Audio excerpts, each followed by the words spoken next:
Auzubillahiminash-shaytanir-rajeem. Bismillahir-rahmanir-rahim. I am Dr. Azizul Alanga, Assistant Professor, Department of Pediatrics. So, we were earlier discussing about CNS diseases. So, almost we have covered most of the topics, epilepsy, febrile fits, CNS infections, GBS. So, last two topics are remaining. So, today we are going to discuss about cerebral palsy, and next lecture will be stroke. So, after this, we are going to finish this and inshallah start next session of cardiology. So, Bismillahirrahmanirrahim. Cerebral palsy, this lecture I am delivering on behalf of Sarali Kusyal.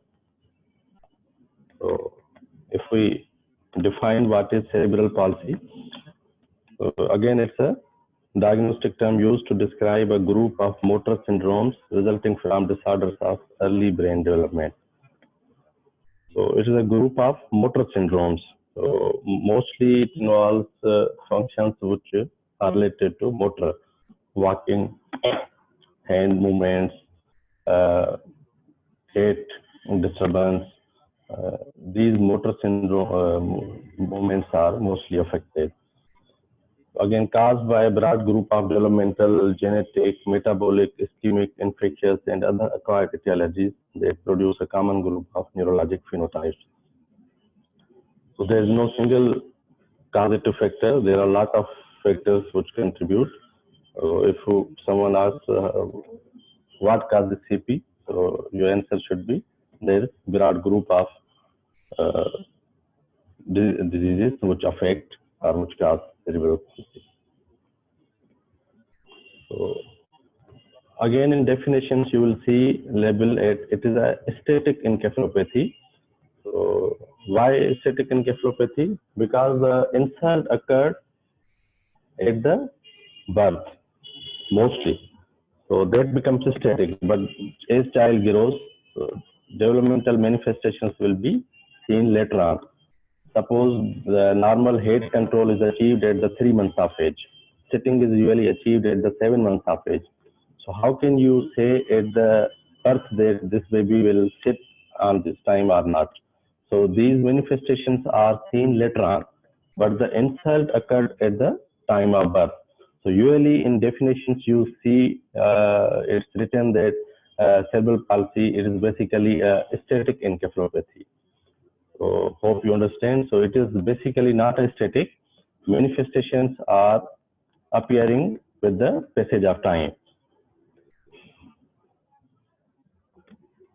It's a selective vulnerability of the brain's motor systems that defines the disorder. Many children and adults with CP function at a high educational and vocational level without any sign of the type of cognitive dysfunction that is generally implied by the term encephalopathy.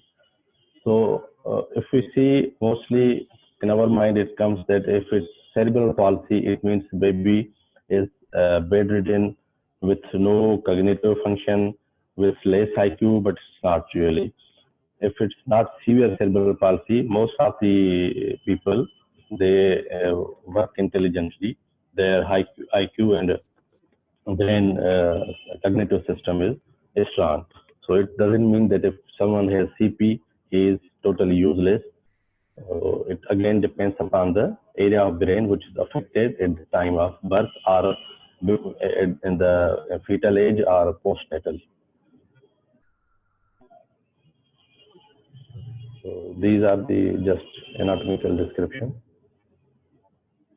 Again, this is not an uncommon disorder, but I would say rather if you will visit CNS ward, you will see most of the patients having cerebral palsy. So it's very common disorder. First, it was described 150 years back by Dr. Little.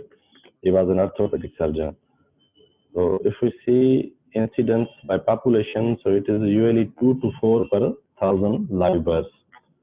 And despite medical advancement and recent advances, there is no change in incidence over last 3 decades. So classification again depends upon the multiple varieties, physiologically, topographically, etiologically, or functionally. If we define or classify it according to physiologic state,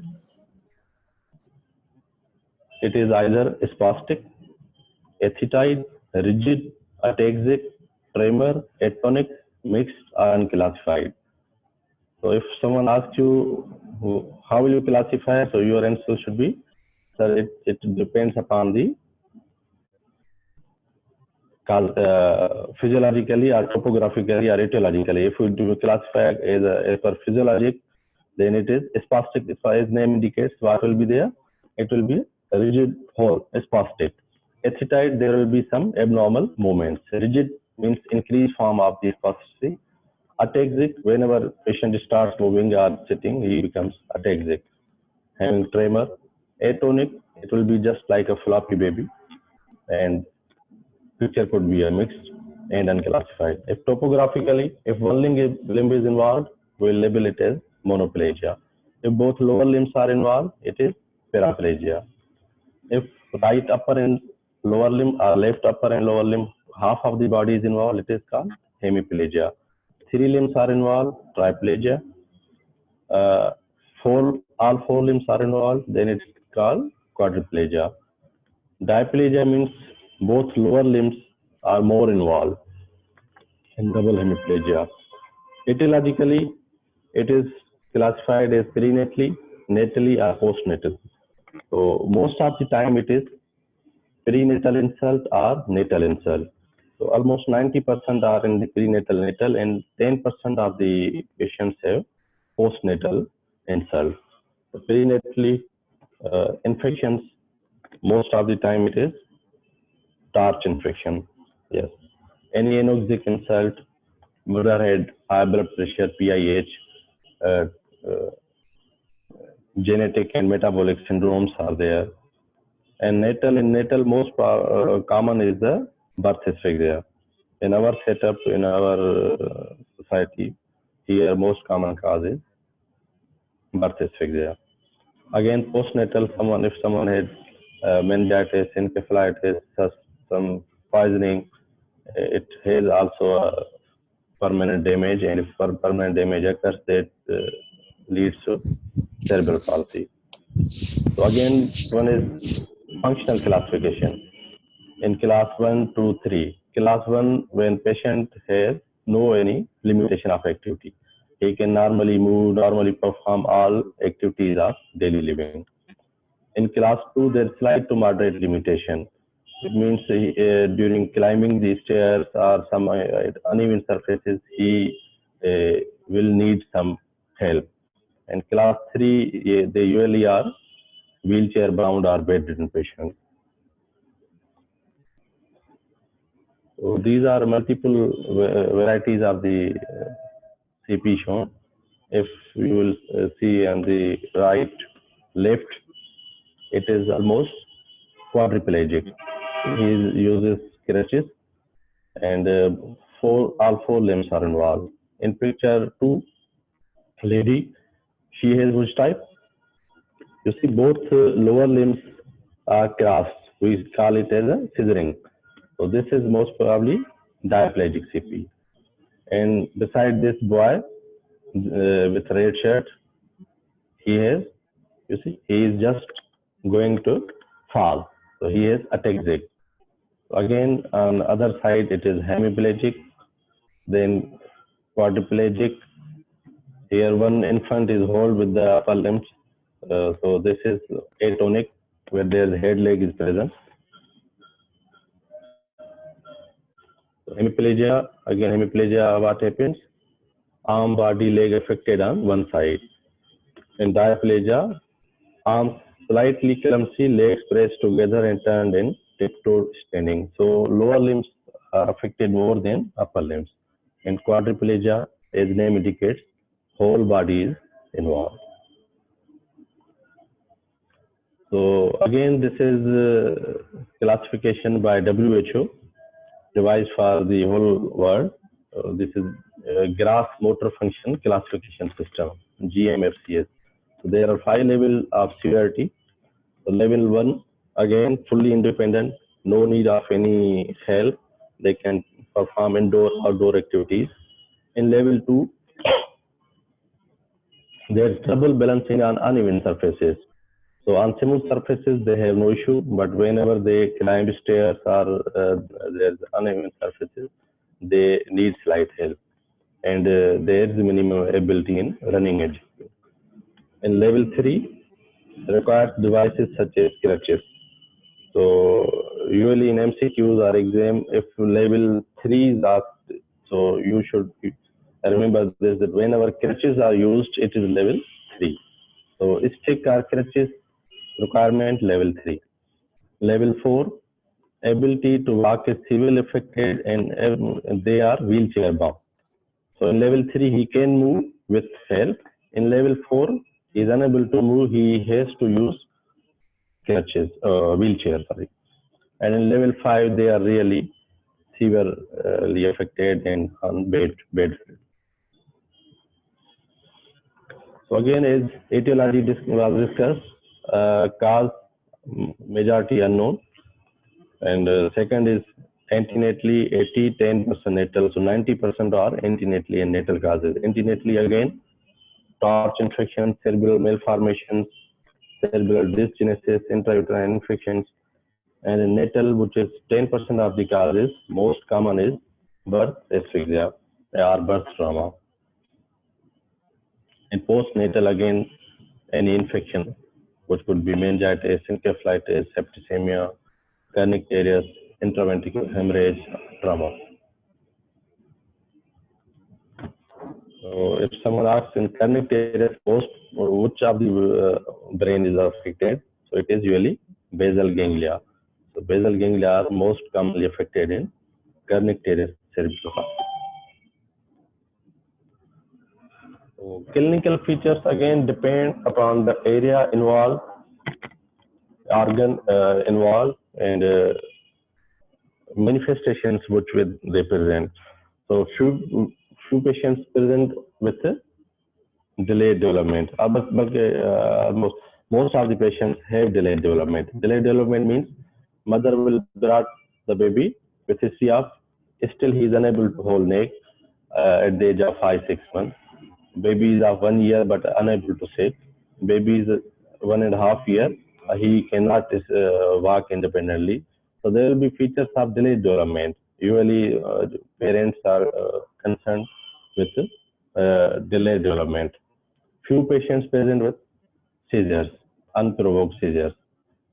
Few patients present with speech disorder.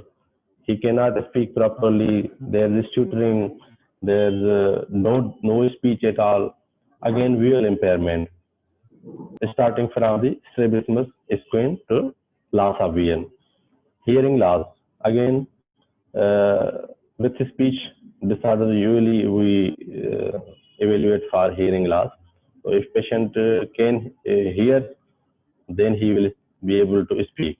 If he is not able to hear, he cannot speak. So few patients present with behavior abnormality and few with spasticity. So clinical features are not straightforward. Most of the time it will be delayed development, but you have to evaluate as a whole. If patient is any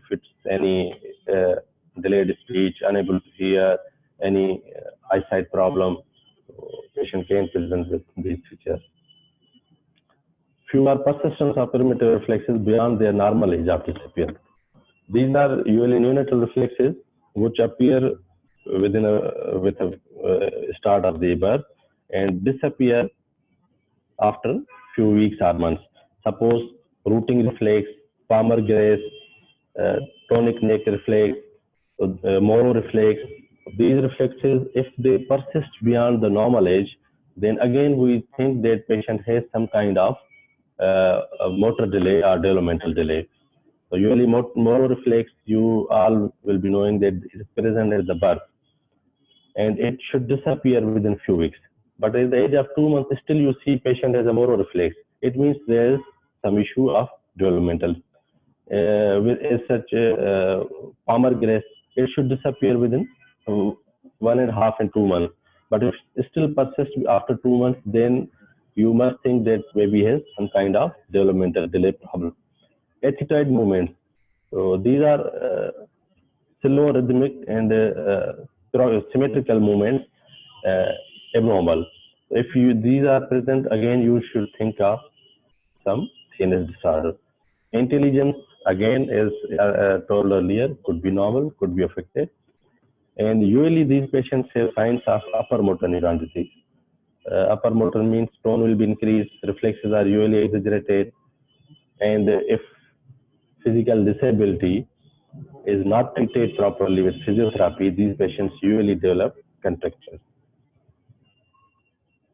So this is full-blown quadriplegic CP with contractures at the knee joints. You can see both knee joints are flexed. So multiple varieties, usually bedridden. If I ask what level of the gross motor function classification system, in which category you will fit, so these are wheelchair bound. So on crutches it was 3, and it will be stay 4. So how will you diagnose? Again, there is no straightforward investigation. You have to evaluate starting from the antenatal history. You ask from the mother, did you get any infection, rashes, fever during the early first trimester period or second trimester? Then any kind of blood pressure exaggeration, any kind of bleed, or as you ask history antenatally. Then natal history is important. Where the birth occurred, at the home or hospital or private clinic, who attended, trained birth attendant, dai or doctor, what was the EBGAR score. So these all are important in history. If it is clear up to the natal history, then after natal, if patient experienced jaundice, most of the babies have a neonatal jaundice, which is physiological jaundice. But if it exaggerates, usually if it's more than 12 or 15, it depends upon the weight and age of the baby. So this can lead to carnic-arrest. So how can you ask, did your baby require hospitalizations or any exchange transfusion of the blood? If there is history of yes or ABO incompatibility or RH incompatibility, you can think of post-carnic-arrest cerebral palsy. So any nephrotoxic or ototoxic drugs were given, that can cause. And any history of postnatal infections, if it's clear up to the age of birth, and your mother says, okay, it was all right till the age of this. After this 5 or 7, 8 months, now baby has started these symptoms, then you must think of CNS infections. So physical findings, again, you have to evaluate full CNS motor examination, where bulk, tone, power, flexes. Usually what will you get? Upper motor neuron signs. In investigations, suggestive investigations can be CT scan, MRI, EEG, auditory and visual evoked responses, EMG. So if you measure the head size, FOC, fronto-occipital circumference, in CP what will happen? Because brain growth is arrested, so there will be microcephaly, OFC will be decreased. So if you advise CT scan, what will it show? There will be atrophy of the brain most of the time. MRI sensitive, it will give detail of the parenchyma. If patient has seizures, you will advise EEG. And if there's auditory or visual issue, you will advise auditory and visual evoked responses. So this is MRI, clearly show up, see upper level, there's black line, atrophied brain. Again, it shows atrophied brain. There's a list of differential diagnosis, starting from the degenerative brain disorder, spinal cord tumor, muscular dystrophies, familial delay, normal variation in development, infantile autism, metabolic disorders, cerebral ataxia, SSP. So number one differential is the degenerative brain disorder. How will you exclude? So in degenerative brain disorder, most of the time it is familial. So in history, when you will ask, there must be other sibling affected. So in cerebral palsy, usually one kid is affected, but in degenerative brain disorder, more than one kid involved. And second, it is initially a baby is normal, then at some level its development is arrested. Suppose mother will clearly say that up to the age of 1.5 years, baby was all right, sitting, walking, thinking, listening, talking, all was normal. But after the age of 1.5 years, 2 years, now we see that baby's reflexes are gradually diminishing. So then you will think of degenerative brain disorder. So more than one kid involved and arrested, initially it was normal, then development has been arrested, then you will think of degenerative brain disorder. Again, in spinal cord tumor, usually will see the affected system below the level. If it is at the cervical or thoracic level, you will see upper motor signs in the lower limbs. The rest of the system will be normal. Muscular dystrophy, again, someone other should be involved, and usually it is a problem of muscular Gauss sign and second other examinations are there which help to clarify it. In familial delay, again, in family history, you will get other siblings affected, but yeah, with the passage of time, they recover. So initially, suppose if baby starts walking at the age of 1 year, but there is normal delay of 12 to 15 months. So few families they report they say that our babies start walking at the age of 18 months. So you have to wait, and after 18 months they become all right. So there is variation. So if this is they say that our earlier kid had same problem and there is no severe problem, then you can wait and counsel the baby family that we can wait.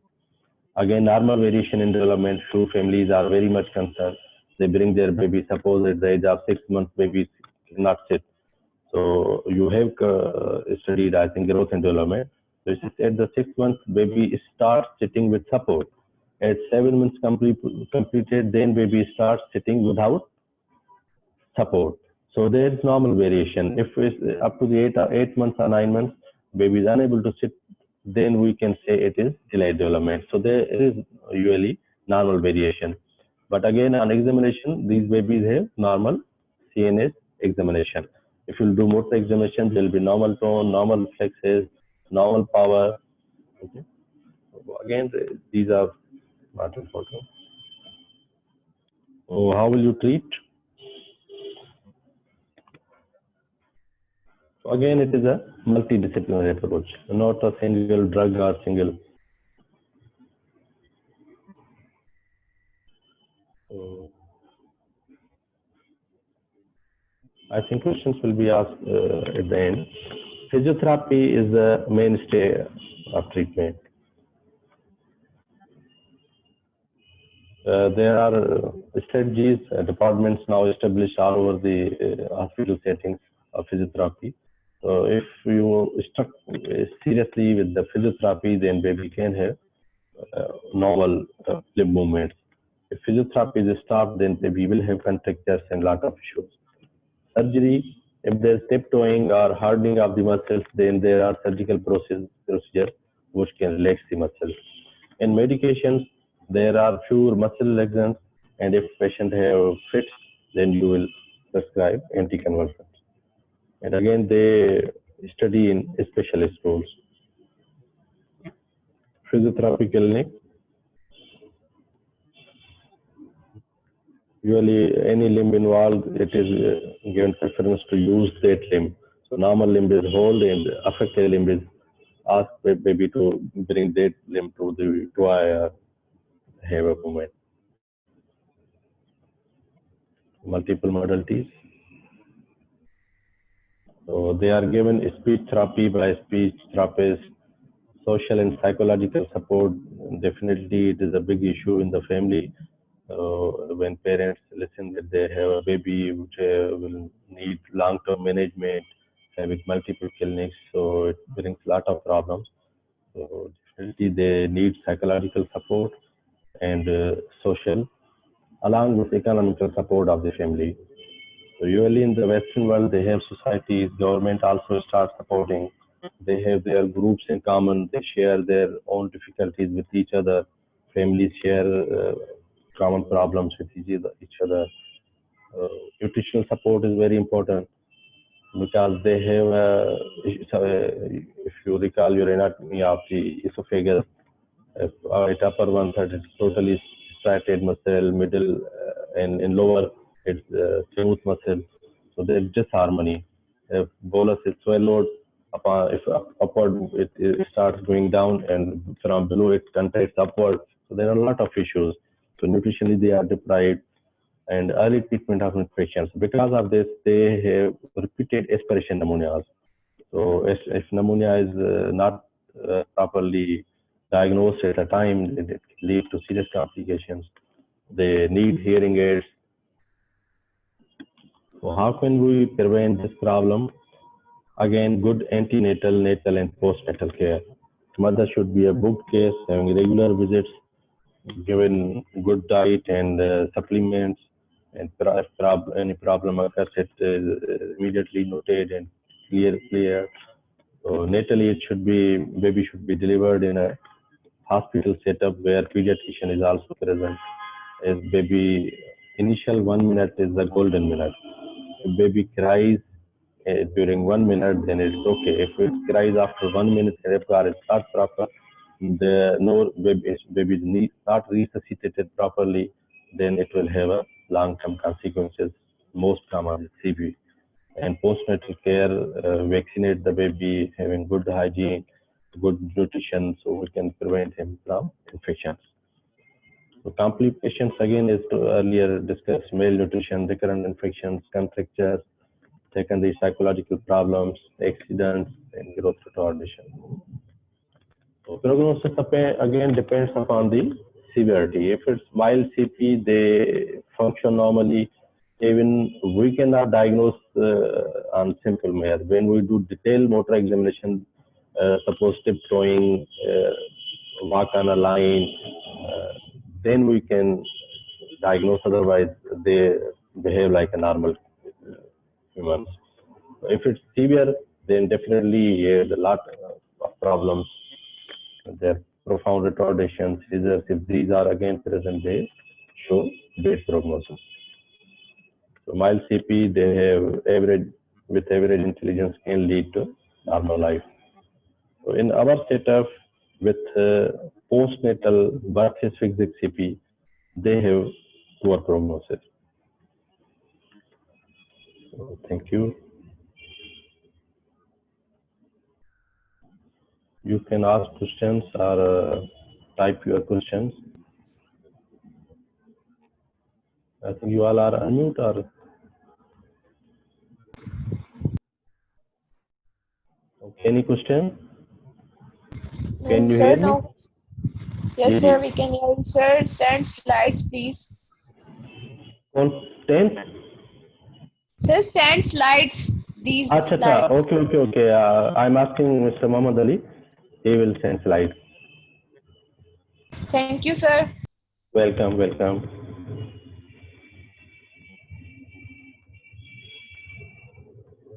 Should we finish?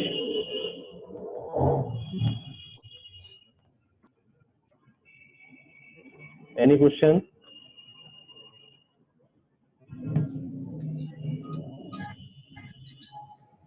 Okay, so we are going to finish this. Allah Hafiz. Allah Hafiz.